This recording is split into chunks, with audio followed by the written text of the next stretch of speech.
ಉಗ್ರರ ದಾಳಿಗೆ ಸಿಡಿದದ್ದ ಸಂತೋಷ್ ಲಾಡ್. ಕೇಂದ್ರ ಗೃಹ ಸಚಿವರ ರಾಜೀನಾಮೆ ಯಾರು ಕೇಳ್ತಿಲ್ವಲ್ಲ ಯಾಕೆ? ವೈಫಲ್ಯ ಮುಚ್ಚೋಕೆ ಹಿಂದೂ ಮುಸ್ಲಿಂ ಅಂತಾರೆಂದು ವಾಗ್ದಾಳಿ.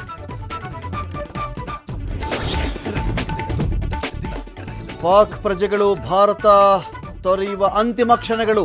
ಕೇಂದ್ರ ಕೊಟ್ಟಿದ್ದ 48 ಗಂಟೆ ಗಡುವು ಅಂತ್ಯ. ಇಂಡಿಯಾ ತೊರೆಯದವರಿಗೆ ಗಂಡಾಂತರ ಫಿಕ್ಸ್.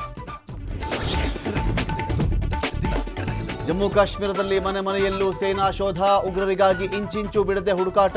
ಭಯೋತ್ಪಾದಕರಿಗೆ ತಕ್ಕ ಉತ್ತರ ನೀಡಲು ಸನ್ನದ್ಧ. National Herald case. ಹಣ ಅಕ್ರಮ ವರ್ಗಾವಣೆ ಆರೋಪ. ಸೋನಿಯಾ ರಾಹುಲ್ ಗಾಂಧಿಗೆ ತಾತ್ಕಾಲಿಕ ರಿಲೀಫ್. ನೋಟಿಸ್ ನೀಡಲು ದೆಹಲಿ ಕೋರ್ಟ್ ನಿರಾಕರಣೆ.